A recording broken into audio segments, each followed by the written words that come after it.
G'day and thanks for joining us for another Australia Talks. I'm DK and I'm joined as always by my lovely co-host Ardeet. Today is Thursday the 9th of July 2026 and our topics this week are Oceania Defence Roundup, Fiji and Vanuatu have new treaties with Australia and China tested a missile. And the Australian researchers are using spider venom to protect our bees. Of course, we've got our Two Ticks Town Talk, and then we'll jump into This Week in Australian History and finish off, as always, with the 4X Bottle Top Trivia. But before we get into all of that, let's catch up on the last week. Ardeet, hello. What's been going on with you? Hello, DK. Had a great visit with my sister and niece, her daughter. Came down and enjoyed the beautiful Mornington Peninsula, and niece got to get on trail ride and some horsey lessons, which was good for her. And it was all very relaxed. Had some good feeds, some steak and creme brulee one night, and then roast chicken and roast veggies and Persian love cake, which was something that I have made a few times for different people, and it's good. One of those ones that's a good recipe that tastes really interesting. It's sort of got it's reasonably rich, but the little sort of kick in there is the rose water and the cardamom. And it's also got the pistachios and flaked almonds. So it's a good cake. You can have it with either yogurt or cream. I like it with yogurt. Sister and niece liked it with cream, but it works either way. So yeah, it was that's a good one. There's a few different recipes, but I found one that works for me. Put all my notes on the recipe and the folder that Mrs. Ardeet's got set up and nicely categorised, which I think could be one of those things. I think, if the house was burning down, would I grab that folder or would I grab the photos? 'Cause I don't know how you are with I don't know how much cooking like that you do. I know you can cook, but yeah, it was different recipes. You get the things, and like this, for example, the Persian love cake. It's one of those recipes that says, "Oh, look, cook this for 20 minutes," and it's not even close. I'm doing the fan forced oven that, so I've got 40 to 50, which is what I need. So all those little bits and pieces, it's good to have on the recipe. So yeah. I do think I would probably grab it's my wife's cookbook that she's collected, but it has a lot of like old family recipes and things like that in it that would be very difficult to replace, because unfortunately a few of the people that gifted those recipes have passed on now. So I think it would be one that I would sort of run to get, or I would say to her, run and get that while I get something else. It's a valuable thing, being able to just think, I know it, I can do it. So yeah, that was good. And then a bit stiff from splitting wood. Mates of the podcast know for the other week we had a whole lot of trees removed, and the stumps were out there, and I thought, I'll just grab the chainsaw and I'll cut through them. And cutting through the first stump, I thought, this is going to take me forever. Just cutting down through that grain. I mean, the chainsaw's got it's the electric one, but it's got a reasonable, good length blade, and I think it's equivalent of 60cc. So it's a decent enough chainsaw, but just the wood's so dense. This is a black wattle we've got down here. So I got out the block splitter. The big thing that looks like a sledgehammer but a wedge on one side, and because it's not that old, splits pretty well. So that was good. So for when the grain was a bit funny, I could get the chainsaw and get it sort of started, throw in the block splitter and open it up. So yeah, did get through a few, but by the time the afternoon came, I thought, oh no, that's enough. So I slept well that night. I bet it's that black wattle is a bit of a nightmare to split. I can understand your frustration. It's got a very twisted grain, and it burns really well, but yeah. That's exactly, and that's one of the things that's a plus. And yeah, some of the bits were good, but yeah, there were those bits where it's all knurled and that needed a bit of chainsaw but get through it, and that's one of the things. I can't complain, getting free wood out of it, so that'll season and be ready to go in a couple of years. That's for me. Yeah. What about you? How's your week? I have been dealing with the bloody bureaucrats. Bureaucrats. Yeah. I'm in the middle of the process. In September, we're going overseas, and I was looking at the passports recently and realized that 3 out of 5 of us need our passports renewed, which is quite frustrating. I'm the only one that doesn't. Mine is still valid until 2029, which is nice. But I have dual citizenship, so my passport to the UK has expired, and I thought, well, seeing as I'm doing all these others, I may as well go and do that one. So I thought I'll do that one first because it's by itself. So I jump onto the Home Office website and go through the process, renewing the passport, blah, blah, blah. Tick all the boxes, fill in the form, need a photo taken. I did it on my phone. Their system says my photo's fine, which kind of surprised me, actually. As soon as you said phone, I thought, that's interesting. Yeah. They did say, get someone else to do it, but I've got quite long arms, and it worked. So sent that through, and their system said, yep, that ticks the boxes. So I was like, sweet. Paid the money. I think it was equivalent to about 200 Australian dollars, so it wasn't particularly expensive. And all I need to do now is actually send the old one back. The old passport? So send the old passport back to them. And it's got a special reference number and everything like that. And then they'll issue my new one and express post it internationally to me. And I was like, this is pretty good. Made it very, very easy, right? Fantastic job. So then I went to the Australian passport, the equivalent website as part of the Department of Immigration. And holy moly, this was quite a different experience. So remember, these are not new passports. These are renewals of existing passports. Oh, so all three are renewals. So they're all renewed. Everything is a renewal. Yep. None of these are new. So I go on there and go, I need a renewal. What do you need to do? And it's like, you can do it online. I was like, okay, cool. Easy. I'll do it online. You fill in all of the information. You have to create an account, which is annoying. But anyway, create an account. You fill in all the information on their online website. And it's a lot more questions that they ask as well. But that's fine.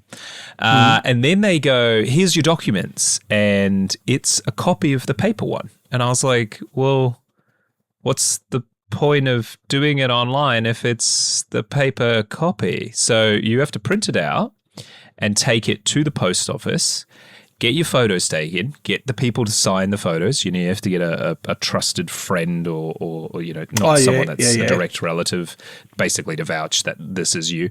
Have to do all of that and then go back to the post office and lodge it in person. And are you ready for the fee? Do you know how much the fees cost? Well, I mean, with all that hassle, they wouldn't be charging you that much, would they?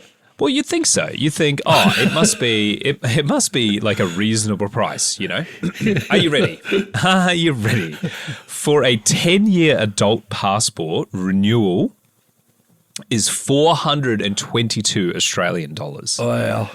For a 5-year child passport, it's 213. Huh. So the children's 5-year passports are more expensive than my 10-year British passport that I renewed online in 10 minutes. Wow. I knew Australia had ridiculously high passport prices, but that's pretty rough. It's ridiculous. And there is no discount for renewal. It's whether you get a brand new one or you get a renewal, it's the same price, $422, which just shocked me. So now I have to deal with going to the post office with the whole family because you need to have the people there, of course, and going through all the paperwork. And we've already got the photos and everything like that. But it's just what a different experience between the two countries. processing. Quite I'm frustrating. surprised the and Pommy one was expensive. so straightforward, to be perfectly honest. I was very surprised, actually. So, look, if you work for the the Home Office for passports in the UK, let me know. Was mine just fine for some reason? Like when I've put my passport number, it's gone. That's hang on DK. a tick. Have you got it yet? No. Oh, So okay. I haven't received it yet. So it could be. Look, it could be a whole problem, and I will update you if it is. But as of right now, the process so far has been much easier. Probably the most frustrating thing was I got slapped a fee by my bank for the currency transfer, which was only a couple of dollars. So mildly inconvenient at most. Compared to the Australian system, I had to print all the documents out and then go get my mate to sign them and then get the photos and then That seems a bit bloody complex. And it's going to cost me nearly $1,000 basically to just that's pretty significant additional cost onto to the cost of a family holiday. So yeah, for sure. Yeah, quite frustrated, but look, it is what it is. But I just wanted to have a moan about it. Yeah, well, this is the place. yeah, that's it. You have to listen to me. Especially when your co-host also can't stand the bureaucrats. So, yeah, look, the Australian passport, I think, it surely is the most expensive in the world. If it's not, it must be pretty bloody close to being the most expensive in the world. And look, I understand that you don't need a passport to live in Australia. We're a huge country that you don't need to leave and blah, blah, blah, blah, blah. But for a country of people that very often do, are like internationally known for how much we travel, it is quite frustrating that our passports, one, take so long, 6 weeks minimum is what they've said, and two, just cost so much money. I don't understand. Help me. If you know why this costs so much and takes so long, let me know. Send us an email at australiatalks@proton.me. I'd love to know. I'd love to better understand this problem because right now all I can see is it's a tax on leaving the country, basically. Oh, you want to leave? Well, you better give me your leg and a kidney. Yeah, because you're not going otherwise. It's not as if there's a competition. It's not as if there's a competitor, is there? Well, I'm very fortunate that I do have dual citizenship, but for a lot of people, they don't. It's not even an option. So, yes, I don't have to have an Australian passport. I can just use my other one. But then there's a problem at the customs and the border and, why don't you use this one and that, blah, blah, blah, blah, blah. So they get me either way, right? Yeah, exactly. Pay the money and just get it out of the way. It's quite frustrating, but anyway. Yeah, no, that's worth a moan. Yeah. All right, speaking of frustrations, we've got an Oceania defense roundup. Fiji and Vanuatu have new treaties with Australia, which is very, very exciting. The frustration doesn't come from the new treaties. The frustration comes from what the Chinese did in response. But I'm getting ahead of myself. Australia and Fiji have struck a new defense alliance on top of the Vuvale Union Security and Development Pact in a major development which could reshape the Pacific's strategic landscape. Prime Minister Anthony Albanese and Siddhavani Rabuka have signed the Vuvale Union as well as the Ocean of Peace Alliance in a ceremony in Fiji's capital of Suva. The treaty would be backed by the Australian government spending more than $1 billion, which I know it sounds like a lot of money, but it's over a decade on measures against transnational crime, as well as education, health, and infrastructure in Fiji. These treaties represent one of the most significant endeavours Australia has undertaken in any country. They will transform Australia and Fiji's relationship, underpinning the region's prosperity, security, and resilience for generations to come. The Vuvale Union sets out ambitious commitments across the breadth of our relationship and will deepen integration between our security economies and our peoples. Meanwhile, the Ocean of Peace Alliance, a mutual defence treaty, commits Australia and Fiji to come to the other's aid at times of their greatest need. Under the new treaty, the countries will consult on whether any measures should be taken in relation to security-related developments that threaten the sovereignty, peace, or stability of either party. Fiji's leader, Mr. Rabuka, said the agreement was a significant elevation of the relationship and gave a practical expression of the commitment of both nations to the regional rules. The Ocean of Peace Alliance contains an article on mutual defence, saying each party recognised that an armed attack on either country within the Pacific would be dangerous to each other's peace and security, and that each would act to meet the common danger in accordance with its domestic processes, which is a long legal technical way of saying you attack him, you attack me. It is also open for other Pacific nations to join the alliance if they are in a position to further the purposes and principles of this treaty and contribute to the security of the Pacific. Now, we know Anthony Albanese does listen to the show, and I have been talking over the last few years how we needed a Pacific NATO-type strategy. So I'm going to take a little bit of credit for this. I think it's fair to say that the Ocean of Peace Alliance definitely has my fingerprints on it. We've also been told that in the first instance of this treaty, Australia would likely only look to extend the treaty to Pacific nations which already maintain a standing military, specifically New Zealand, Papua New Guinea, and Tonga. But Fiji's leader, Mr. Rabuka, said that he was sure that other Pacific leaders were waiting to join the alliance as well. He said, the more, the stronger, the better, he told journalists. And a spokesperson from New Zealand's foreign ministry said that the government welcomed the alliance. So I think that, reading between the lines, I would not be surprised if this grows pretty quickly. China, meanwhile, has sharply criticised some of Australia's recent strategic pacts, accusing Canberra of using them as a geopolitical tool to box it out of the Pacific. But Mr. Rabuka said that he did not believe that either Australia or Fiji would have to deal with severe pushback from China.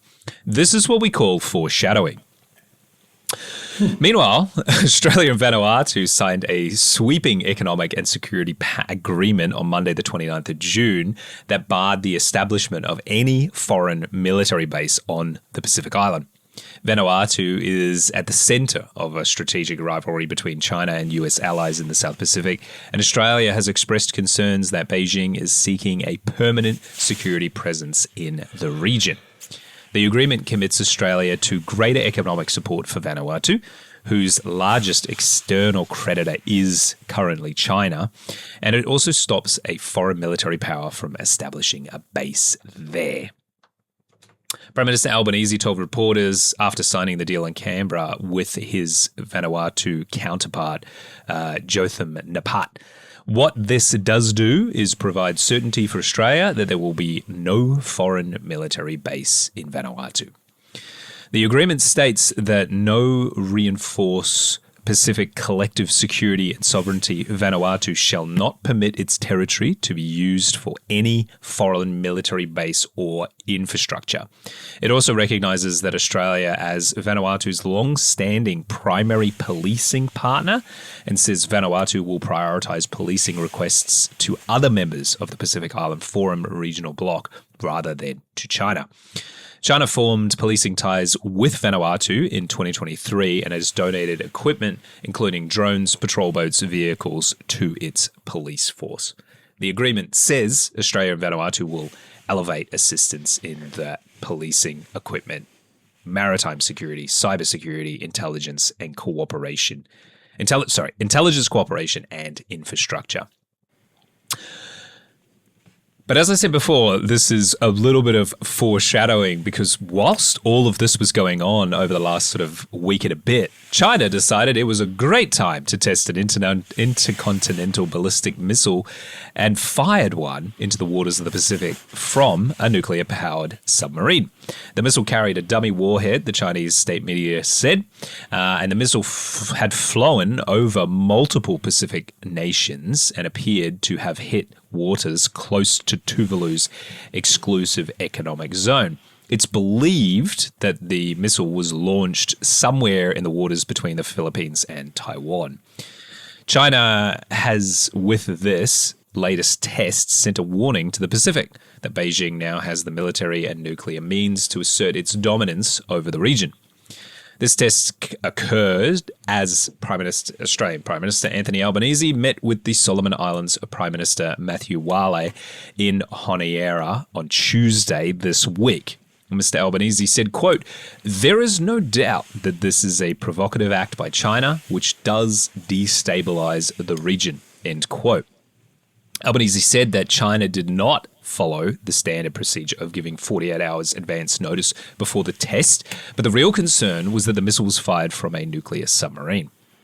The Solomon Islands Prime Minister Matthew Wale said, quote, "China is a good friend of the Solomon Islands, but this is not something a friend does. This is not good for our region. We don't want to see any more countries, China, America, anybody, testing intercontinental ballistic missiles in the Pacific Islands region. That's the bottom line. Be our friend, but don't threaten us," end quote. Some strong words there. Wale was joined in condemnation yesterday by leaders from Fiji and Papua New Guinea as well, with its leader, Papua New Guinea's leader, James Marape, saying that the Pacific region has lived through war, nuclear testing, and military activities imposed on us by larger powers. We do not want to repeat that history. So, Ardeet, lots to unpack here. What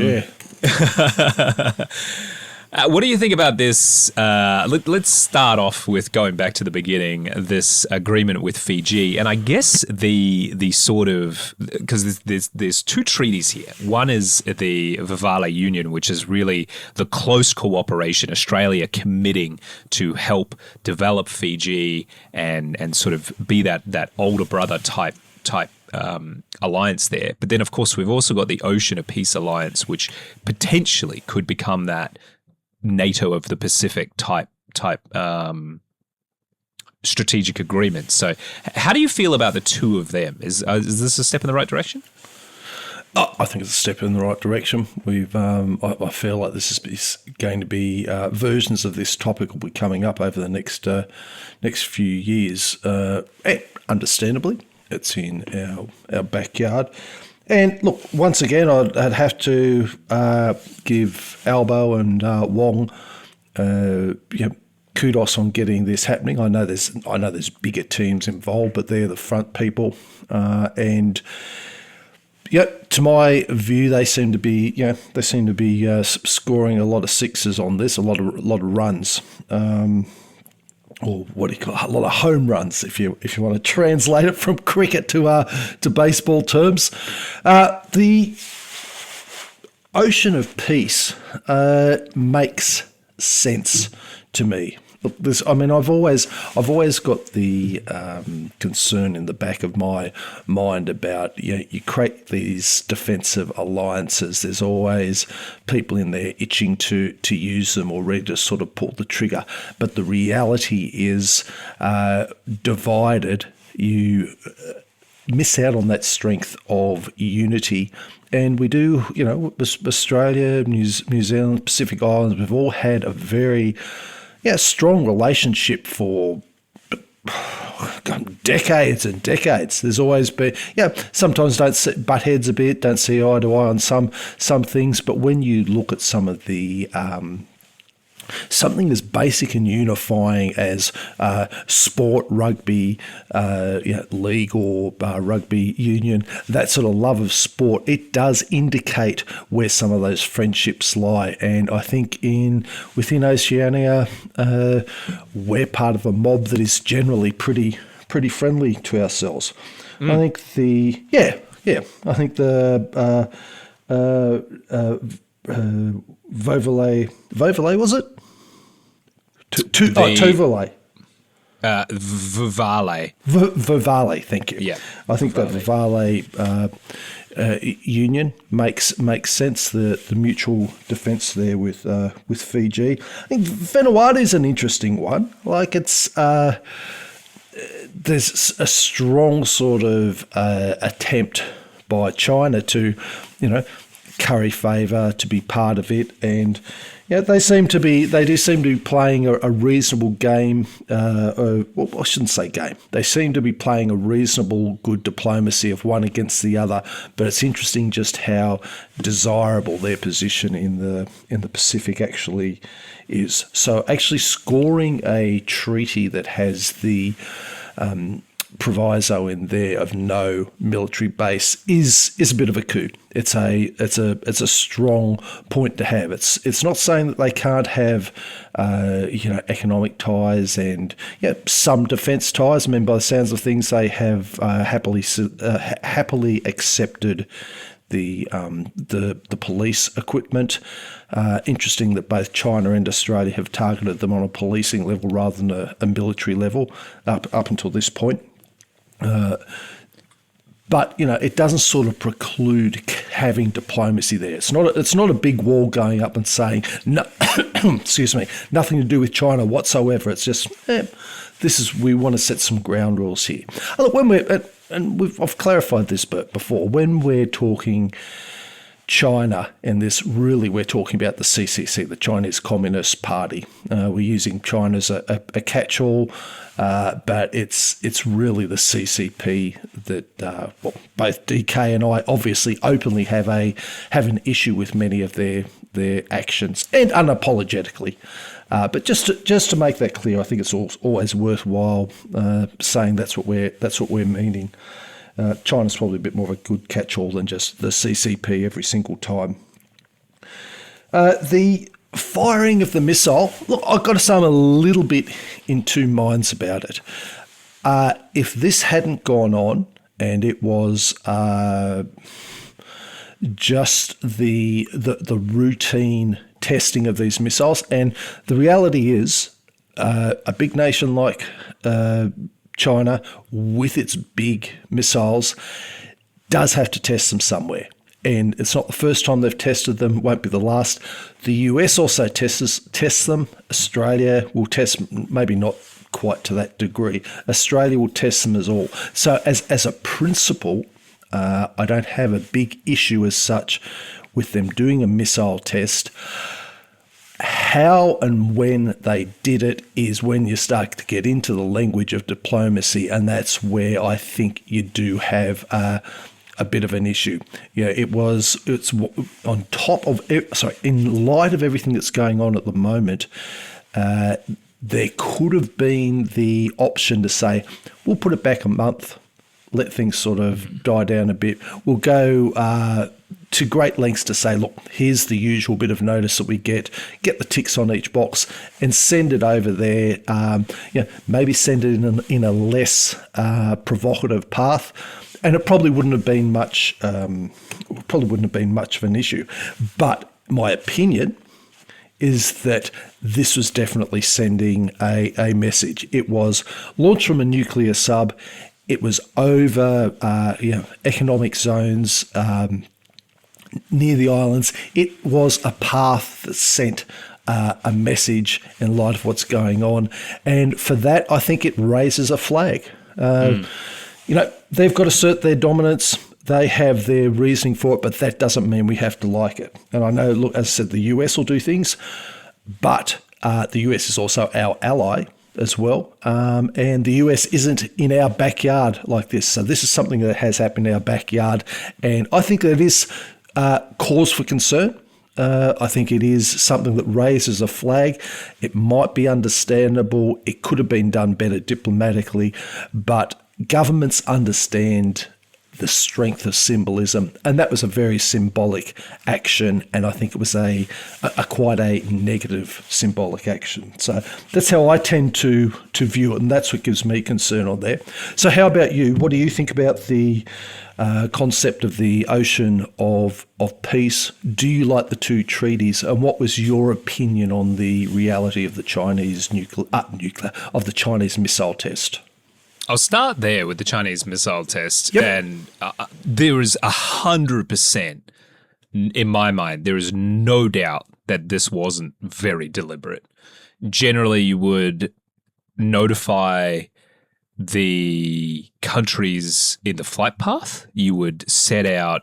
There's a whole heap of there's a whole process to this when you want to test something like this to make sure people don't get hurt. Things go wrong. You could have released that missile. It could have got to the surface and immediately blow it up.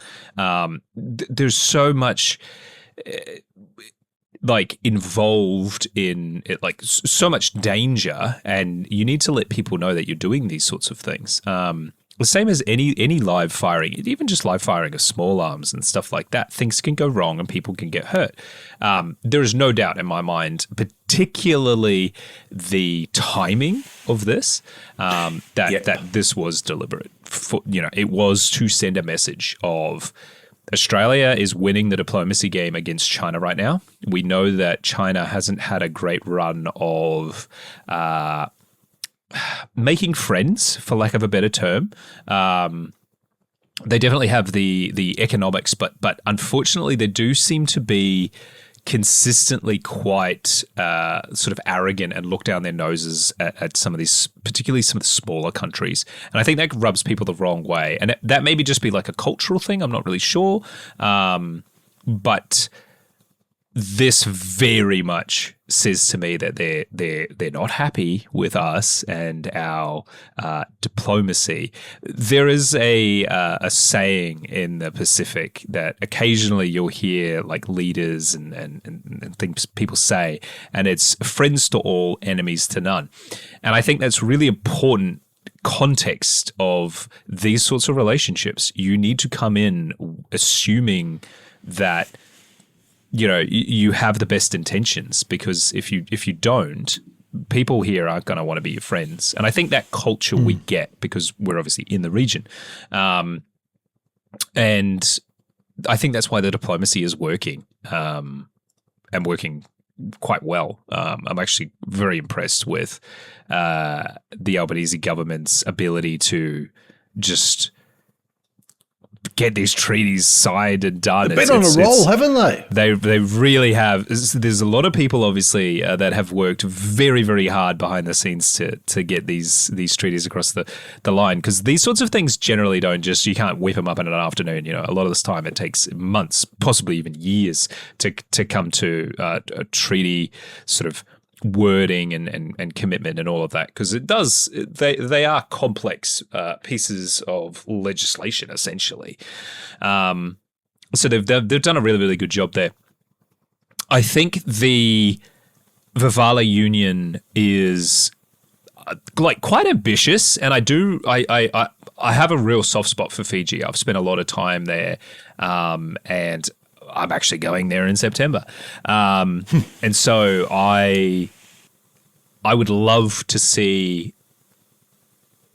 this, fast forward 10 years, the Australian government, the Australian people committing to sort of helping up our friends in the Pacific, our developing neighbors, and giving them a leg up, particularly around some of the more basic stuff. You have to be very careful with foreign aid, because it can make a sort of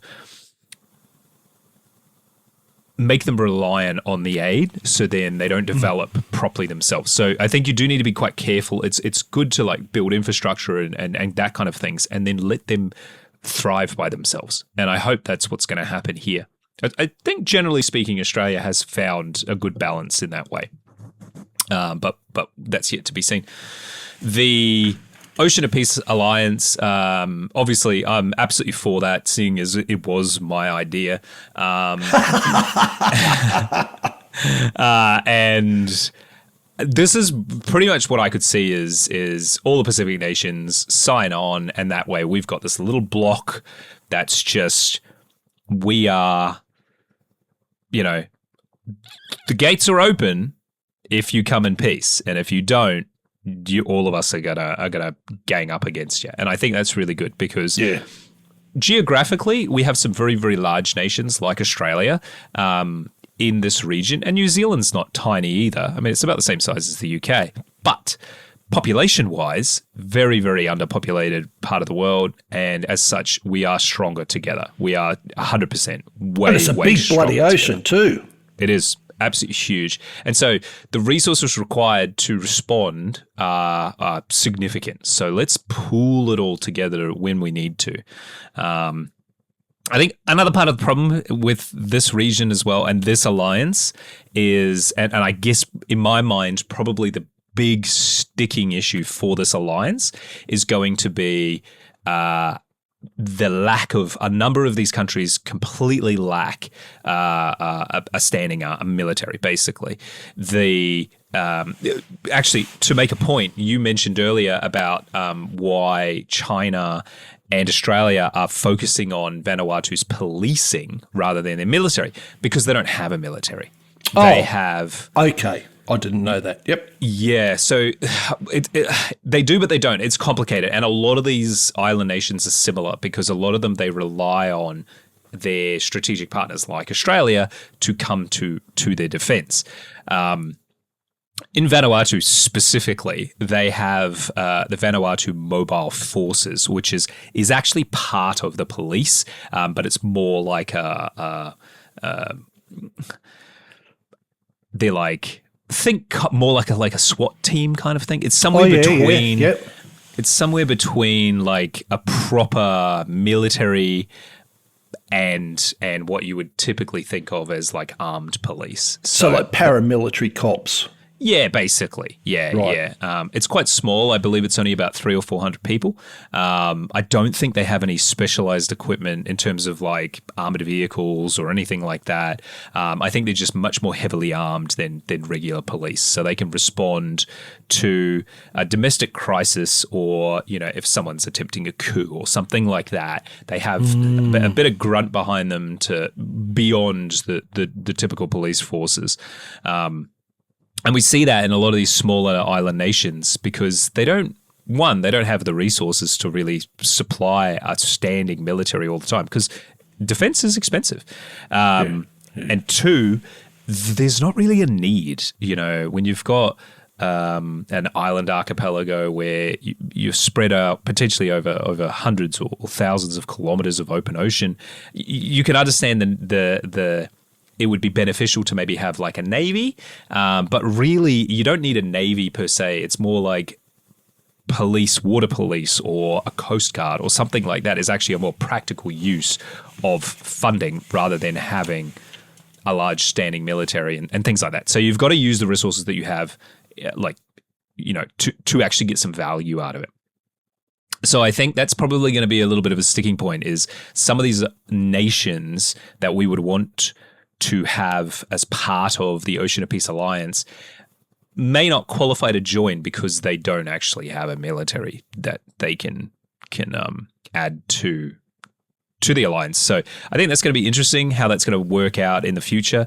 Australia has been a big one for gifting surplus equipment, things like patrol boats. A lot of the Armidale class patrol boats that we've just begun to replace were gifted to some of these Pacific Island nations that don't have militaries to use for police action, basically like a Coast Guard type vessel. It's an armed police vessel to use for like anti-piracy and anti-shipping, like illegal fishing and stuff like that. So it's more like what a Coast Guard role would be rather than a Navy role.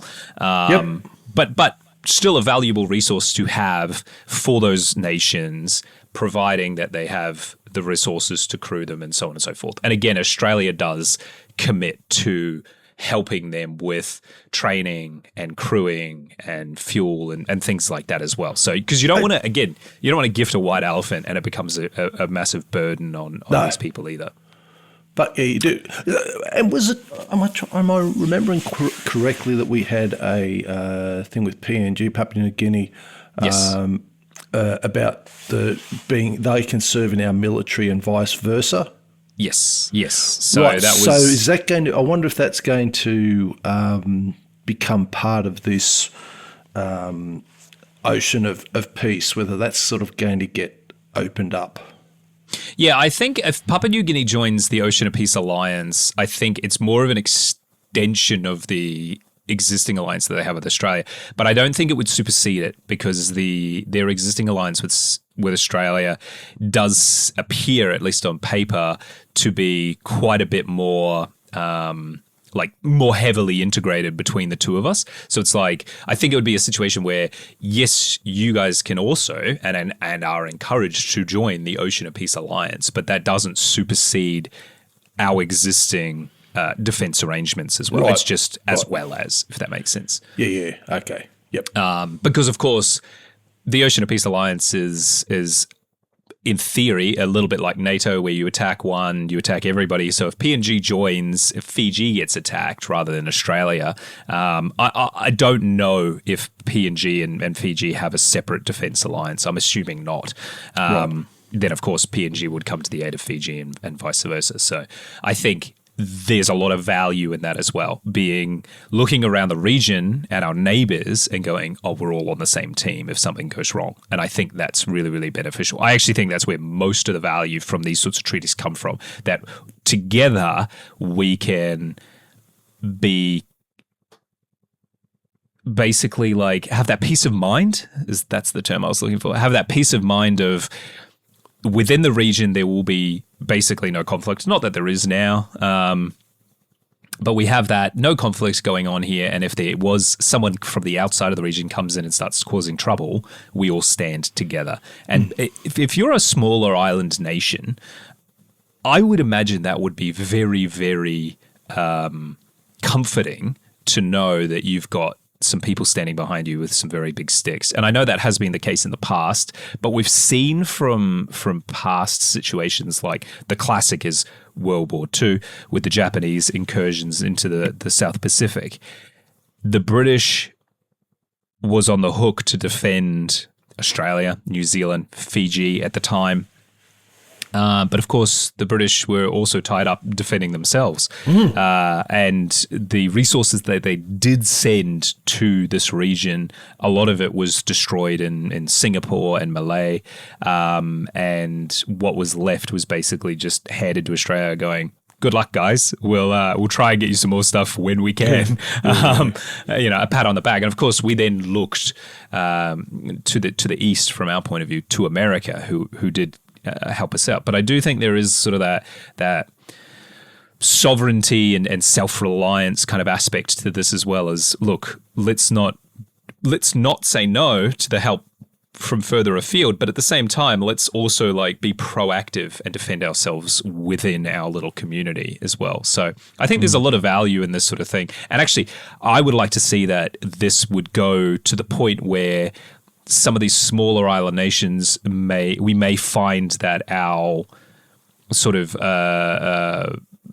more like on a cultural level, we've become a bit more integrated. I think Aussies have been quite bad at looking towards Asia, where I think we kind of forget some of our Pacific Island partners, where I think, I'd love to see more tourism and sort of immigration back and forth, and even some trade and things like that with the South Pacific, as opposed to, I feel like a lot of us kind of look to Asia in a lot of those situations. So look, I think it's the start of something really, really good, and I definitely let's hope so. Yeah. I can definitely understand why China's upset about it. So yeah, I can understand why we're so happy about it though. yeah. No, it's good for us. It's not great for them. So, and that Vanuatu port was definitely concerning that China might, and look, we've spoken about this before, so I won't go into too much detail, but I think that's very, very good to know that that's definitely not going to happen now. So, never say never, but we've closed the gate, and look, China fired off a missile was in response. So, I mean, I think that tells you right there what their intentions were. So, yeah, agreed. All right, let's move on. It's now time for our Two Ticks Town Talk. I've been everywhere, man. I've been everywhere, man. Across the desert, fair man. I've breathed the mountain air, man. All right, this week we return to the lovely town of Stanley in Tasmania, part 2. So for those who haven't heard part 1 yet, and I'll link in the show notes, brief recap on the town itself. It's a small historic fishing village or fishing town on the northwest coast of Tassie, located at the base of the Nut, which is a prominent 143 metre high flat top volcanic plug. Now, you asked me last fortnight, DK, if there are any local legends about the Nut or Moonutraka, as the local mobs call it. Other than the naming, I couldn't find anything dreaming or even more recent. No, yeah. Oh, that's a little bit disappointing. I mean, maybe there was, surprising but it's been lost, perhaps. Well, yeah. Given how many of the Tasmanian Aboriginals were killed, maybe. But yeah, I thought there might be something in there. So look, if you got closer ties and you've got something that the internet's not telling me, as always, send us Australia Talks at proton.me. If you've got more information on that, we'd love to hear it and update the other mates of the podcast. One thing I didn't mention last week is you can actually climb up to the top via a track. It's about an hour, and there's also a chairlift ride that you can get to the plateau on top, which is apparently it's great views all round, as you would expect from something up that high. Yeah. Yeah. So last census, town had a population of 595. The area was traditionally occupied by Aboriginal Tasmanian groups, particularly the Pirapa people, and European-wise, it was settled by the Van Diemen's Land Company from 1826, who developed a port and later as a tourist destination with preserved colonial buildings while remaining a working fishing port. As we discussed in part 1, the Van Diemen's Land Company didn't exactly cover itself in glory with how it handled relationships with local people and local fauna. And spoiler alert, if you haven't heard part 1, it's as bad as what you would imagine. Interesting though, Stanley has another side, and that's its environmental coin, and that's the focus of this week's Two Ticks Town Talk. It's centering around Bill Mollison. If you don't know the name, I'll fire in a word soon and you'll think, okay. So his full name's Bruce Charles Mollison, but he went by Bill.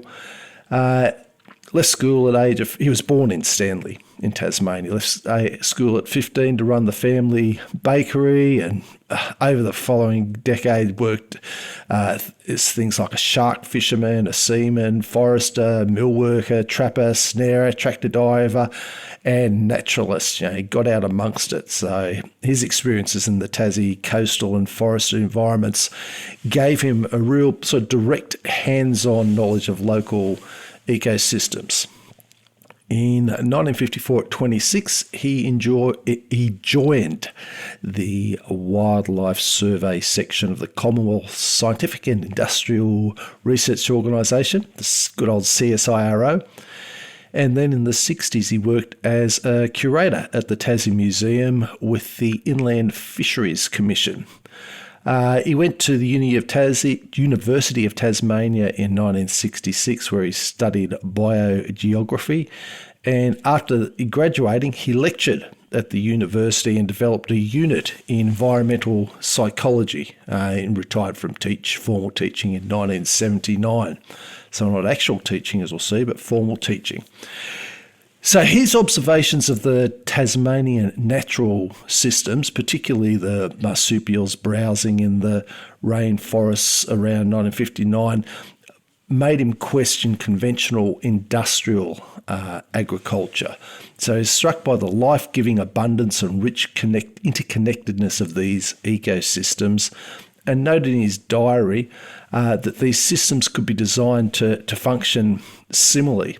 And he became very concerned and was a bit of an activist about the degradation caused by industrial methods, the soil erosion, dependence on non-renewable resources, pollution of land and water, loss of biodiversity, and also removal of topsoil.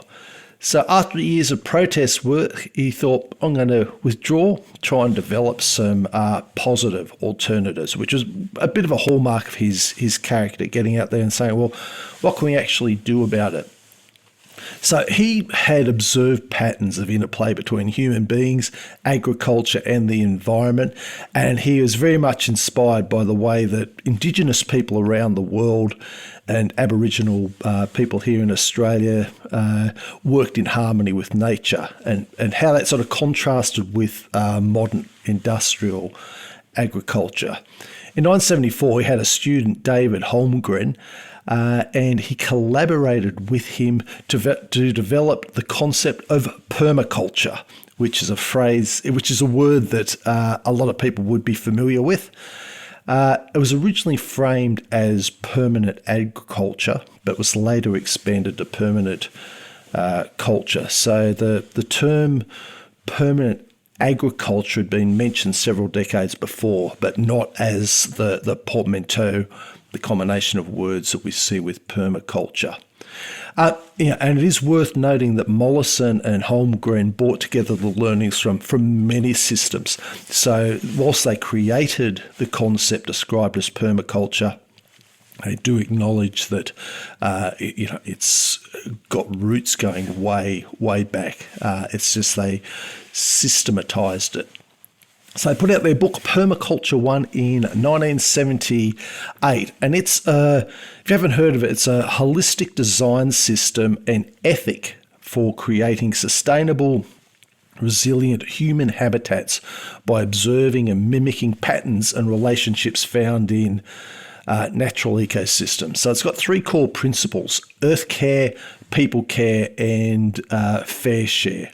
So it's a set of design principles that's based around observing what's going on, interacting, catching and storing energy, which can be something like the sun, or it can be running water, or it can be wind, basically anything that gets described as energy, obtaining a yield from it, producing no waste, and using edges and valuing the marginal. Integrates elements like perennial plants, polycultures, soil building, water harvesting, animal systems, and appropriate technology to create self-regulating resilient systems with minimal external inputs. There's a few lists with this because it's a big topic. If you've heard about it before, you won't be surprised to hear all these bits and pieces. If you haven't heard about it before, just let it flow over you a little bit. We've got links in the show notes, and you can delve into it. It's just a massive thing, and I'm aware of a little bit of it. But looking up here on Bill Mollison, I didn't actually know that it was so big. So he founded the Permaculture Institute in Tasmania in 1979. He taught the first permaculture design course in Stanley, Tasmania, in January 1980 at the old hotel, attended by 10 students. So the permaculture design course became the main educational vehicle for spreading this knowledge. So they sent out key publications afterwards, design manuals and other courses that Mollison and Holmgren had developed. it's gone from being something that started in Tassie into a global movement. He went on teaching tours and books and train the trainer models of the permaculture design course, which is part of how it works so well. He was very concerned about, listen, he's not going to, he didn't want to sort of be the holder of the knowledge, the guru, and everyone must come to him. It was, listen, how can I get as many people as possible doing this stuff? And one of the ways that he did it was, I'll train you how to train other people, and you go off and do your thing. Now, that fragmenting, trying to think of a word other than bifurcation. Maybe it is bifurcation, but that fragmenting of it is a bit of a double-edged sword, because there's people sort of like glom onto the permaculture thing, and it's a good label, and they have a little bit of knowledge and run with it. But as a way of spreading this knowledge, it was predominantly very, very successful. So by the 1980s and 1990s, it had gone over to North America, India, Europe, Asia, Africa, and Latin America. It just took off. And by 2011, there had been more than 300,000 permaculture design course graduates worldwide, all practicing and teaching. So, it's a bit of a jump up from the original 10. That's a huge success story. Isn't it? Yeah. That's a massive jump. Now, most of us, and I'll include most of us, because for me, with not knowing all this stuff about it, we hear the word permaculture, and we sort of basically just think of gardening. Yeah. It's also got exactly. It's got a much wider social and economic side as well. So it's also a design framework for how people organise money, communities, institutions, and everyday life. So like in money and banking, a permaculture-inspired approach to finance tries to keep money circulating locally, support mutual aid, and reduce dependence on extractive institutions. So things like local currency, barter, time banking, credit unions, crowdfunding, and community developed finance as alternatives or complements to conventional banking. So the underlying idea is sort of similar to ecological design, where he wants the money to function like a nutrient stream, moving where it's needed and supporting regeneration rather than just sort of leaking out of the system. There's also community organising, where permaculture treats communities as systems that can be designed, not just sort of social groups that happen by chance. So that includes intentional networks for sharing tools, labour, knowledge and risk, decision-making structures that distribute power, and projects like eco-villages or cooperative housing, where people coordinate land and energy and shared resources. Also extends into governance, education, and culture. And people within the movement talk about designing institutions that are small enough to stay responsive, diverse enough to adapt, and fair enough to keep trust over time, which is a big thing. So that's sort of why some people, when they talk about permaculture, they talk about it as a political, cultural framework, not just a gardening method. So those ethics of care and fairness and limits can be applied to, organisations, schools, cooperatives, local economies.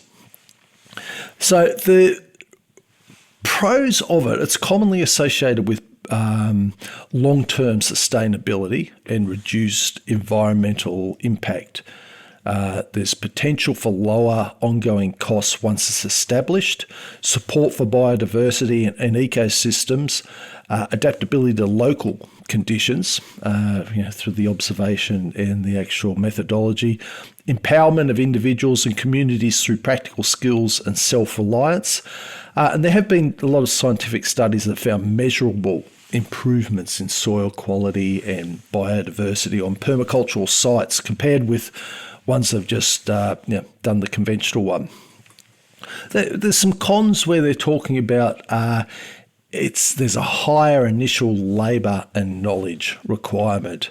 Potential vulnerability to pests and disease in polyculture systems, though I would argue monocultural systems can be wiped out by a single one, but I do get their point, which I'm so both sides. Difficulties in scaling to large commercial operations. Depending on context and market access, you might get variations in economic returns, and there's also a need for more rigorous, public accessible scientific evidence in some areas. So some critics have said, claims of outpace verifiable data, and also land access and initial setup costs can be barriers. And also, too, unsurprisingly, there's different interpretations of permaculture, which can lead to inconsistent application or dilution of core principles. But it's got a lot of runs on the board, a lot of proof, a lot of people who can talk very coherently and demonstrate actual results. Today, permaculture stands as a more established and diverse global movement than in early decades. While it remains mainly grassroots and decentralised, it has got broader recognition alongside the growing interest in sustainable and regenerative systems. So it keeps its influence going through ongoing teaching and demonstration sites and adaptation to new contexts. So like Moon Nut Recur, the nut, that is an eye-catching part of this week's Two Ticks Town Talk of Stanley, Tasmania, permaculture is closely tied to the environment, but its core remains identifiable and unique. That's like genuinely amazing. I had no idea like permaculture was like developed here in Australia with that history. I mean, obviously, because you knew the name as soon as I said it. Yeah, but I didn't like. It's the sort of thing that like I've heard of, but not like known too deeply the sort of history and stuff like that. And I guess in some ways, it's kind of hard to claim that like these guys did develop it, because as a concept, it's probably been around since forever, basically. The idea that you kind of live in harmony with the environment to use its strengths and weaknesses to be able to develop a garden and stuff like that. So in my mind, it's kind of like, you're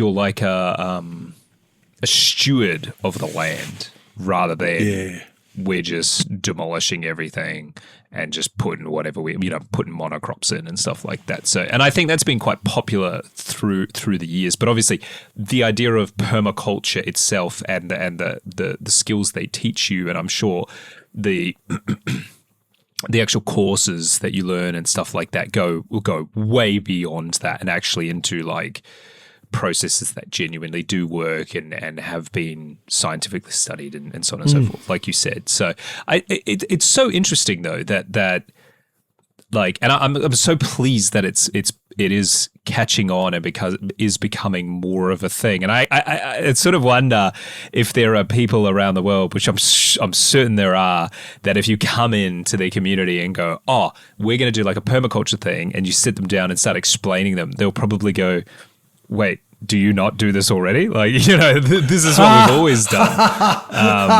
Yeah, probably right. Because I do feel like in some ways it is kind of like a natural progression to a point. I mean, obviously, like industrial scale agriculture is so unnatural, and as a result requires so many more inputs and energy and time to make it work, because you're depleting the land on a scale that it's really not designed to cope with. Whereas permaculture is kind of that opposite idea of like living kind of with the environment. Like let's make these plants happy, and then they will give us what they give us. And it's less of that kind of like, I don't know, for lack of a better term, that capitalistic sort of mindset with with agriculture, which doesn't really work on a massive industrial scale. Well, possibly not. I don't know. I'm not sure if there's ever been an experiment on that level, on an industrial level. I think it would be very, very hard to get going. But once it is up and running, it could be massively beneficial. So I think it's such an interesting, almost like a really simple concept, but in practice, it's actually quite difficult because you've got to really understand the ecosystem that you're working with, the climate, the interactions between plants. Like there's so much that goes into it. And I guess over generations, people have kind of figured things out, that these plants go together, and for whether they understand the actual like processes that are underlying that or not. But yeah, how amazing. I had no idea that the sort of modern idea of permaculture was developed by Aussies in Tasmania. How incredible. Yeah. So there you go. I remember hearing, because there's a podcast I'd listened to, the Survival podcast by Jack Spirko, and he's a big fan of permaculture. Like, in fact, he as I understand it, he was mates with Mollison, or certainly very, very good acquaintances. Mollison's dead now, but I think it was God, I should have that name running off my thing. I'm scrolling back. Holmgren, yes. I think it was Holmgren that had done a project in one of the deserts for I can't remember the Arabian country that it was, and that's not important. But what he had done, or one of his students, they had observed, and this is a big thing that keeps getting hammered whenever this comes up. Yeah, observe what's happening. Just look at the environment, and they had moved all this sand in a particular way, like great big mounds of it. And it took a few years, but what they had observed was, the wind came from this part. This particular type of wind had a little bit of moisture. If you had the sand up higher, it'd just drop a touch more moisture on the other side. And then over the years, a little bit of moisture came in, nature did her stuff, and weeds started. And then those weeds started to bind the soil. And then once it gets a certain amount of binding, you can then start to plant the plants that you want. And all these big mounds of sand actually became structures for creating these gardens and plant and food supply areas, just by that observation, saying, well, let's do this and we'll let nature do its stuff. And that sort of struck me as almost a bit magical. I think that's such a good way just to describe nature. And I know it sounds kind of corny, but yeah, it is kind of magical. Like, you if you just leave things alone, they will just forever continue to develop into whatever's the most suitable there. That is really like the fight of life, if you want to call it. And I think it can be really annoying. We all don't love mowing our lawns and all the rest. But you can end up using less effort, less inputs, whether that just be even natural inputs like water, which is very important for Australia. You can with less effort and less inputs, you can end up with more if you're smart about how you do it. And of course, that process and that learning does take time and understanding and all of that kind of stuff. But I think we're getting there. I think we've come to realize that we can't just keep doing what we're doing. We need to be smarter and more resourceful with the resources that we actually have. Look, one of the big ones that I know a lot of people do know of is stuff like what do they call it? Like sheet mulching, where you put cardboard boxes, or even like the relevant to Australia, the paper bags, the Coles and Woolworths paper bags. I see that asked quite often online about whether the ink in them is biodegradable, and I think the Woolies ones are. I'm not sure about the Coles ones, because people do this a lot, where they cover up the garden with cardboard essentially, and it acts like mulching, and as a result you end up with a hell of a lot less weeds, and it keeps the moisture in the soil, and and this and that and everything else. So that's one of those ones that it can look a little bit ugly when you're walking past, going like, who left all this cardboard on the garden? But the benefits, you can put a bit of mulch. Mrs. Ardeet's a big fan of that, but we just whack a little bit of mulch on top, so you get the it looks nice, but you still get that benefit. Even better, right? And the other one that I know of that I have done in the past and will do when I build some new garden beds, I think it's called hugel culture or something like that, where you deliberately put large chunks of wood, which just seems so counter to how I think it's German or might be Danish or something like that. It's from that sort of Germanic area, because it's an old way of doing things. Yeah, and it's really, really beneficial where you pile. So for our listeners that don't know what we're talking about, imagine you've got like a raised garden bed is probably the easiest thing to visualize. Basically, a big box that you want to build a garden in. You throw some logs, sticks, just anything basically in the bottom there, any sort of wood product in the bottom there, which helps you take up a lot of volume, so that you don't need to use way more soil.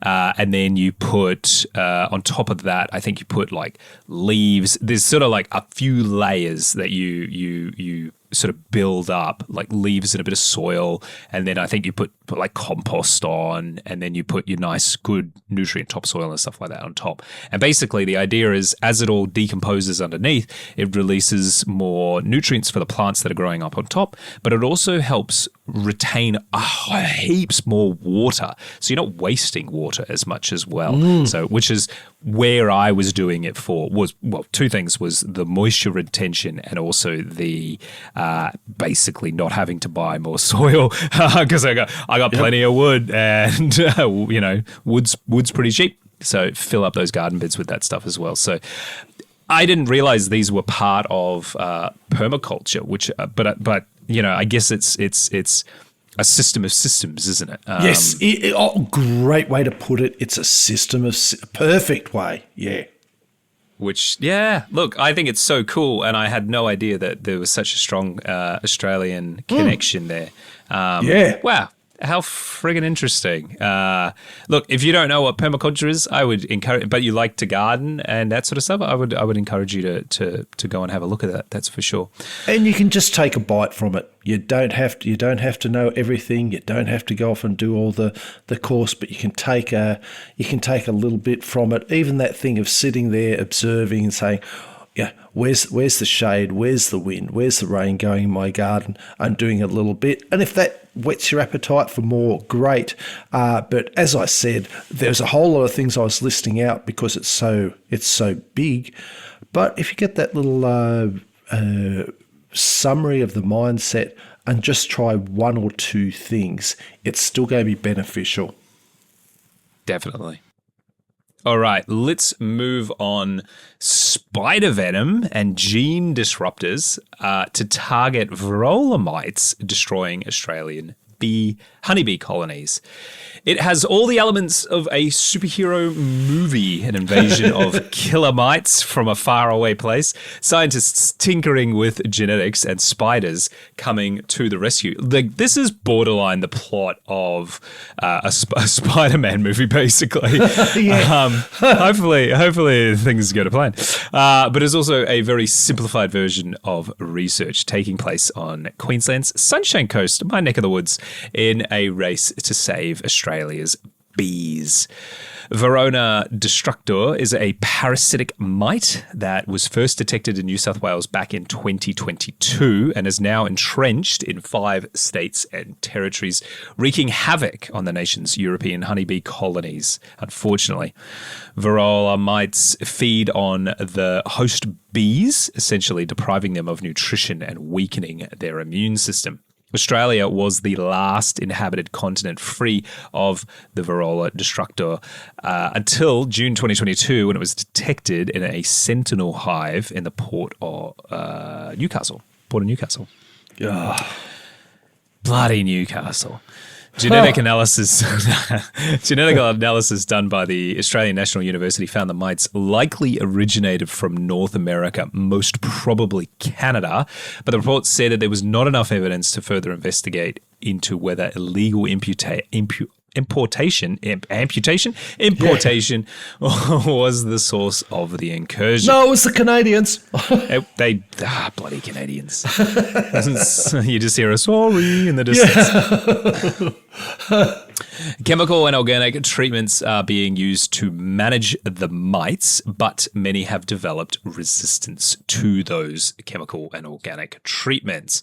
And the deadly incursion poses a major threat to the nation's agricultural sector. More than 30% of food production, worth $4.6 billion annually, relies on bee pollination.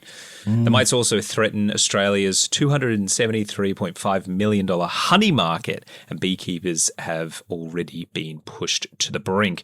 I don't know about you, but we eat quite a lot of honey in this house, and I will be very upset if we can't get it anymore. But all is not lost. Associate Professor Volker Herzig from the University of Sunshine Coast, he's had an idea. He says, quote, "A spider is an arachnid and a mite is also an arachnid. And because they eat each other, they also have toxins in their venom that target each other. We've identified 2 venoms that had a really good activity against the Varroa mite," end quote, which is actually kind of a bit like the permaculture thing. Let's use nature to fight nature, is the existing strengths and weaknesses. Dr. Herzig said that using spider venom peptides was a more organic way of killing the mites than using synthetic treatments. He explained, quote, "It doesn't accumulate in the food chain and it doesn't kill any other organisms. Like the farmer or the beekeepers or any of their pets, it's selective only to the Varroa mite," end quote, which is actually really, really beneficial. However, unfortunately, there's always a catch. It could take several years before the spider venom peptide spray is available to beekeepers. As these things, research takes time. But a fellow researcher at the University of Sunshine Coast is also working on another plan of attack that could potentially be enacted much sooner. Associate Dean of Research at the School of Health, Professor Rob Harvey, was exploring whether RNA interference could be used to kill the mites. There are already products on the market in the US that use an RNAi method, but Dr. Harvey said that they were not perfect. He explains, quote, "They're kind of a Varroa mite birth control. They stop the Varroa mites from reproducing, but they don't outright kill them. That's my aim," end quote. Dr. Harvey's idea is to use RNA to create basically a deadly chain reaction. He explains, quote, "RNA interference uses the mite's genes against themselves. We introduce a small copy of an RNA corresponding to a certain Varroa mite gene, and the idea is that we silence that gene. We interfere with the functions of the brain or the muscles of the mite," end quote. Which, to be clear, sounds like a horrendous way to go about eradicating them. But you can't deny it's effective. Because RNA I can already hear some people freaking out going, what about if I accidentally eat one or something? Is it going to make me do that? No. That's I can't say no for sure. I'm not a genetic scientist. Probably not. But probably not, Yeah. It's generally not how these sorts of things work. Queensland Primary Industries Minister Tony Perrott said that his government is providing $100,000 towards the 2 research projects and would leave no stone unturned. I would like it if that number was a bit higher, but I guess, beggars can't be choosers. So more cutting-edge science being completed down under, which is fantastic news. But what do you think about this? Is this something, I don't know, I feel like there's not enough people talking about this, quite frankly. Yeah, I'm surprised as well. I mean, we sort of hear about the impact of there's the thing out there of, there's problems with the bee population, but the getting down in the nitty-gritty about the Varroa mites, as well as the other things with potentially pesticides killing off bees. But the Varroa mites are just a real little monster. And for something so small, like you'll see in the links in the show notes, if you haven't seen it, it's like, the size of a bee, their back part, what do you call that bit in the middle? Is it the thorax? Between whatever it is, that bit behind the head, how there's sort of 3 parts like an insect that's got the legs going out. You think how big that is, and yes, there's this the thorax. It is thorax. Oh, good. And it's like this little disc, this little dot on the back, and that's the mite. So you'll see that in the magnified photo. So for something so small, it's a massive problem, and it's not going to go away unless we can find something more than just an artificial thing that resistance gets built up to. In fact, they even use the term super mites, ones that have actually built up this resistance. The advantage of potential, as I understand it in my very lay scientific thing, but the advantage of something like this spider venom is because it's so natural, it's puts it into a different category where it's not like building up a natural resistance to it, because it's something that Mother Nature's done her stuff and it will work. Now, that's not to say that will never happen. She evolves, they evolve, but it's very different to what we see with sort of an artificial chemical reaction to it. So it's good for Australia, but it's also good for the world, because the Varroa mite is an international problem. I'm sure Australia's not the only one working on it, but if we can get that out there, it's good for our industry and good for the world. And look, given how big our honey market is, I was a bit like you on that $100,000. Didn't really sort of sound like a huge amount. Now, I don't know if they'll keep putting more into that, but I did sort of wonder, well, how much is the industry contributing? There is a honey levy of 5.6 cents per kilogram that applies to both commercial and amateur beekeepers who sell over 1.5 tonne of honey per year. That goes into things like the National Bee Biosecurity Program, biosecurity activities and responses, National Bee Pest Surveillance Program, research and development, and residue monitoring. So the industry is also putting some money in. That comes, you're talking about, what they say there, I don't have that written down, but it was something sending over $1 million towards this sort of thing. So they are actually contributing there as well. But 100,000, I thought, given how much money goes to so many other things and how big this problem can be, I thought it could be bumped up a bit, despite my opinion on government spending. I thought it was an easy one, but there may be more, because the thing you touched on it when you were talking about the impact. It's not just honey; it's massive part of our food, because the bees are the ones that have to do the pollinating. You don't have enough bees, you don't have enough pollination, and therefore fruit trees don't fruit. Plants don't produce their fruits and vegetables. It is a massive dependency we have on bees. So it is. It's a critical it is a critical situation. Yeah. So I'm, very pleased to see them moving towards this. I'm pleased to see them trying different things. It's probably going to be one of those things. It's not just going to be a single solution, but if you can get rid of them, get on top of it, it does make for a better environment for everyone, and not just here in Australia. So, very pleased to hear that. What about you? What's your opinion on it, your outlook on bees and the amount going into it? I think the amount going into I'll start there. I think the amount going into it, I think, should be a lot more. But I understand that there may not be the funding requirement for this as well. It could be a case where they only needed at this time $100,000 or something like that. So, as much as we both going, hang on, that doesn't sound like a lot. And I know this is only the Queensland state government, so the federal government might be tipping more money in as well. Maybe. And it also could be a situation where it's like at this stage in time, they don't need a lot more money.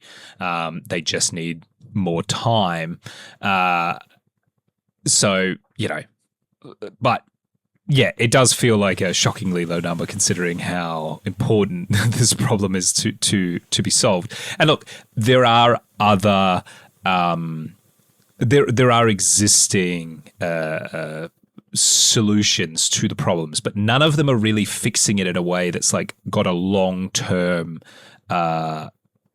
sustainability. The chemical and organic treatments that are already being used, some of the mites, some strains of mites have developed resistance to them. So now we're using more of them, which can hurt the bees themselves and the environment and so on and so forth. So that's kind of like, it's not existential, but it is very important that we do find a solution to this problem. And of course, like, I think people kind of forget this a little bit, is bees aren't the only pollinators in our environments as well. They are certainly very, very, very productive pollinators, and man, do they just love making friggin' honey? Like they are, especially European honeybees. They are, because European honeybees are basically a domesticated animal.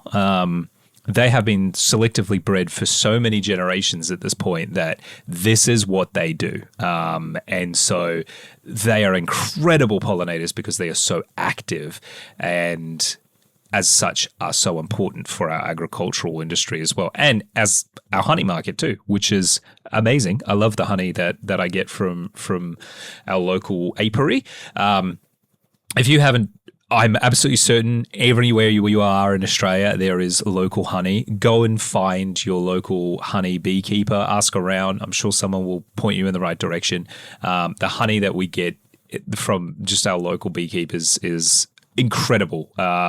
In fact, like we have to stop everybody eating it too quickly. And anecdotally too, and I'm underscoring anecdotally, because it's local, I have heard claims that it can help with reduction of allergies to local flora because of the process it goes through, and then you're ingesting it in the honey. As I said, that's anecdotal and a claim, but there's a certain something in there that rings true for me.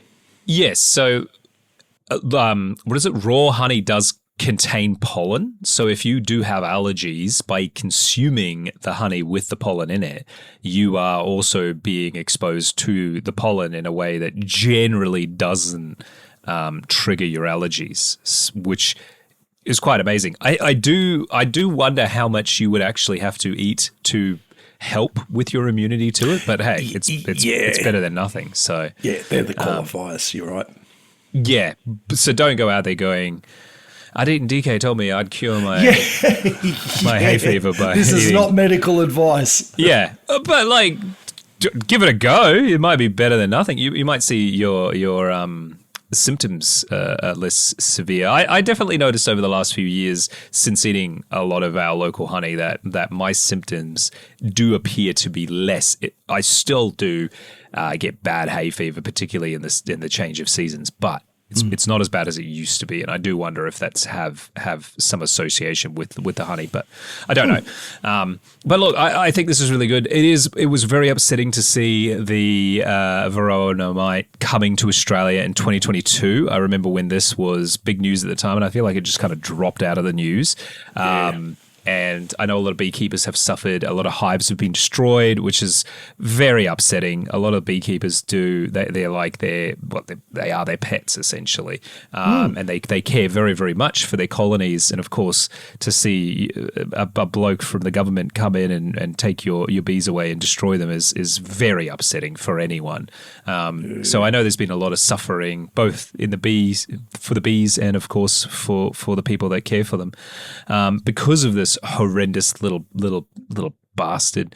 And so it'd be good to see this get nicked in the bum properly in a way that's we could, if we can get to the point where Australia is free from them with a combination of efforts, I think that would be huge. I think it would be absolutely massive. And then, of course, those treatments can be exported to the rest of the world. So we've spoken before about a lack of research in Australia and innovation and the economic downturn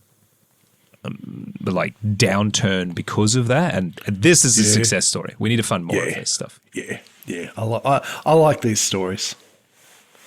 All right, let us move on. It's time for This Week in Australian History.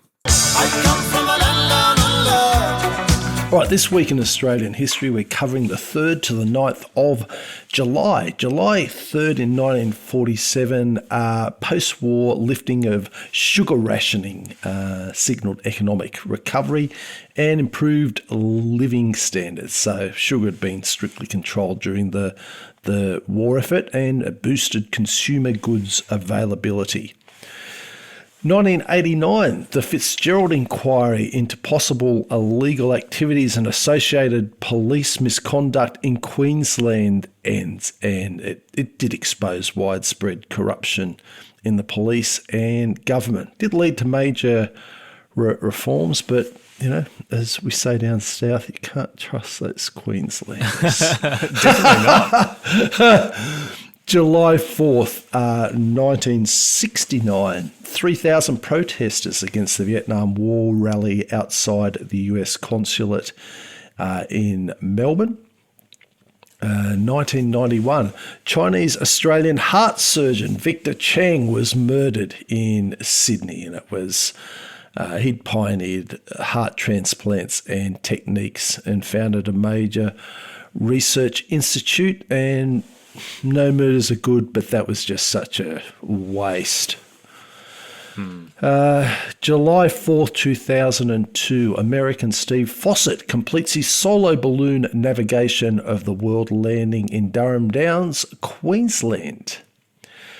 July 5th in 1851, James Esmond announces the discovery of gold at Clunes in Victoria, leading to the start of the Victorian gold rush. So you got the traditional massive influx of prospectors and transformation of Victoria's economy and population. So look, it did accelerate development and political changes, but we have that story a number of times come up. This is the gold rush in South Australia or in Western Australia. Has there been a gold rush in Queensland? Yeah, I'm sure there has. Yeah, there is gold fields in southeast Queensland. Oh, okay. July 5th, 1854, the Mercury was first published in Hobart, came on the leading newspapers. 1900, the Commonwealth of Australia Constitution Act UK passed and received royal assent on the 9th, and that was paving the way for Australian Federation on the 1st of January the next year.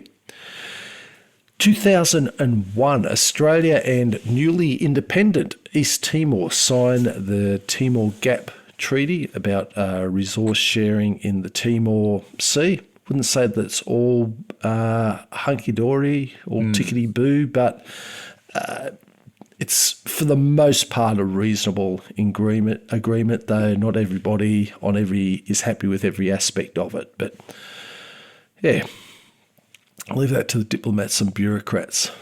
2004, Australia and Thailand signed a free trade agreement.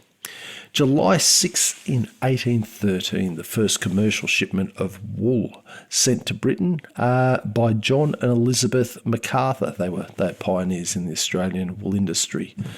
1904, streetlights in Sydney are electrically lit. It's a big step in modernisation there. 1942, elements of the Australian 9th Division arrive in El Alamein and subsequently takes part in the First and Second Battle of El Alamein. July 6 on 1964, Kevin Conway was killed in action and was the first Australian battle casualty in the Vietnam War.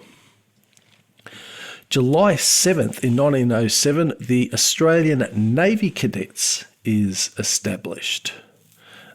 Fostering youth interest in naval service and defence. I'm assuming there's still Navy Cadets. Yep. Still Navy Cadets. Yep. Yeah, we would have thought so, but yeah. The cadets seem to have fallen out of favour in a lot of things, which, discussion for another time. 1945, the Australian 7th Division commences operations in the Battle of Balikpapan and their actions in Borneo as part of the final Pacific campaign. 1986, Brian Chambers and Kevin Barlow became the first Westerners executed in Malaysia under strict new Asian drug trafficking laws. 1991, the Australian Republican movement was formed amidst a growing debate about Australian republicanism. Didn't end up going anywhere, unfortunately. So hopefully it's not completely dead, but that's probably a discussion for another time. Yeah. As well.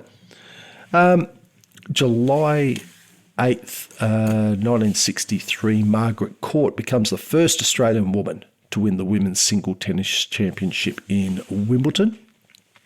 1991, the first share offer for the newly privatised Commonwealth Bank was happened, raising capital and also modernised financial services and put the bank back to public ownership.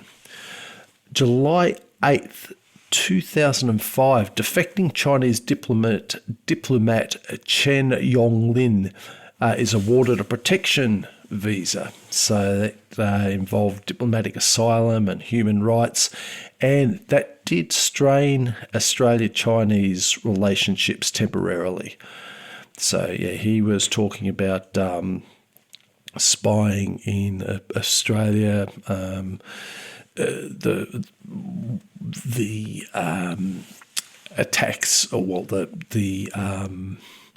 not attacks, but I suppose the surveillance of the Falun Gong practitioners, who, safe to say, aren't big favourites, aren't favoured by the CCP.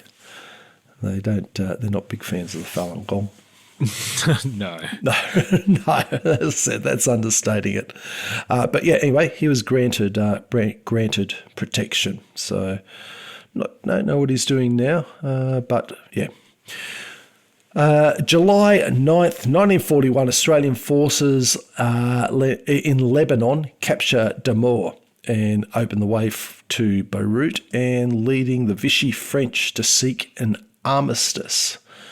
And finally, in 1946, Bon Scott, leader of Akadaka, AC/DC, is born, and he just helped define their hard rock sound, and he remains an iconic figure in Australian music. Bon Scott loved to drink, but it's also what killed him. So if your mate has had too much, you must ensure you don't leave them alone, because if they're two sheets to the wind, bad things can happen. So look, whilst that's a bit sobering, we can also celebrate how Bon could absolutely belt out a tune. So let's raise a responsible glass to him. All right, let's move on. It is now time for a 4X bottle top question. All right, this week we got a theme. It's about bees. Everybody loves the honeybees. I've never actually heard of anyone other than people with allergies, I guess, that have gone, I don't know. Yeah, other than people who could swell up and die horribly, most people love them. Yeah. Or actually, I did know in my youth, I did know a beekeeper, an apiary, who he was allergic to bees. And I was like, how does this work? Like, do you have to carry an EpiPen or that? I think it was more of a mild allergy. I don't think it was like he looks at a bee and he dies. But yeah, it did seem like one of his fun facts was like, yeah, I've got bees and I'm allergic to them. So that's interesting. Anyway, that's not one of the questions. You'd be tempted to carry around a little pin whenever you were around, and we go, "Oh, watch out, mate!" and just give him a little prick and say, "Oh, did it get you?" That's my silly mind. That is so cruel. Now, how many species of native bees are there known or have been identified in Australia? And honestly, I would have never ever guessed the number for this one. I'll give you a tip. It's more than 2. Yeah. Well, thanks for that. I think it might also be more than 4. I'm just trying to think. We've got a poster in the garage about native bees of Victoria, and there has to be, what am I going? That's, how was that, 6? So that has to be at least about 36 or 25. So if I multiply that by the eastern state, so let's say 1, 2, 3, 4, 525. I'm going to say 153. I would love to say that that's close, but so would I. but it's not even. Look, more or less, significantly more. Oh wow! Oh, okay. God, significantly. Wow. Yeah. Let me take a wild stab then of a 320, and then you can tell me the answer. Well, it's significantly more than 320 as well. Wow. To date, Australian bee species is approximately 1,700. Are you kidding? But they're confident we don't know them all, so that number could increase in the future, which is incredible. Wow, wasn't even close. Yeah, I know. Yeah. All right, question 2. I should say as well, I've got 4 questions this week. There was a lot of bee facts that were quite fun. How many flowers does a honeybee, on average, have to visit to make a kilo of honey? And this is a pretty wide range of, like, people can't fully agree on what the number is, so it's a pretty wide range. But so how many flowers does a honeybee have to visit to make a kilo of honey? Obviously, a single honeybee generally doesn't have the capacity to do this by itself. But assuming it collectively as a hive, yeah. Yeah, right. And are you talking natives or exotics? We're talking like honeybees. So yeah, I'm just stirring up there, because I get the principle. Wow, because they only get. I'm just thinking what they have in their pollen. When you can see a honeybee going and it's been gathering for a while in their hind legs, you can see that big pouch of pollen. But that's only got to be. That couldn't even be a gram. Because otherwise, so if they get a gram every, say, 10 flowers, so gram for 10 grams for 100 grams for 1,000 grams. I'm going to say about 10,000. 10,000? Oh, Yep. man, you are wrong. It is, Again. I'm not even going to bother you giving you a second chance. Between 2 and 4 million flowers. Oh, no. Yeah. Again, I would never have guessed it was that high. And what was quite frustrating was there seems to be very little consensus on what this number is. I saw some ranges that were saying sort of like 1.5 million. A lot of them said about 2, so that's kind of the common sort of fun fact is it's 2 million flowers. But I guess it depends on the sorts of flowers and possibly the type of bee as well. I know some of the larger bees can carry a lot more pollen than others and so on and so forth. So I think there is a bit of a range there, but generally I found between 2 and 4 million seems to be where most of the ranges were, which is an incredible amount of flowers. God, wasn't even close again. Yeah. Now, hopefully you might get this one. This is a bit of a weird one, but I didn't know this either, but there is a color that bees cannot see. It is invisible to them. It's not a weird, exotic, like Pantone 357. Like it's a standard color. What color is it? What color can bees not see? And again, we're talking like common European honeybees here. I'm sure there's some exotic species that can see. Pantone 357 jungle cerise. I remember that well. Well, I think they can see up in the UV range. I'm pretty sure that's what they can use because the flowers have got that, which means that's the other. So I'm going to say red. It is red. Well done. Woohoo! Well done. And actually, while you were guessing, I just thought to be funny if Pantone 357 was actually a red, but it's not. It's green. So right. I had no idea either, obviously. So yes, I was like, that would have been really funny if it was actually red, but no, it's not. But yeah, red. So bees cannot see the color red, or at least they don't see it in the way that we see it, which it's a whole rabbit hole. So let's move on. Last question. How does a honeybee communicate the location of food sources to the hive and just other bees in general? What do they do? This one I do know with a high level of confidence. They do that figure 8 thing, the shaking their bum, the waggle dance. That's it, the waggle dance. Waggle dance, yeah. Yes, they do. And look, I'm not going to begin to try and describe exactly the complexities of the waggle dance.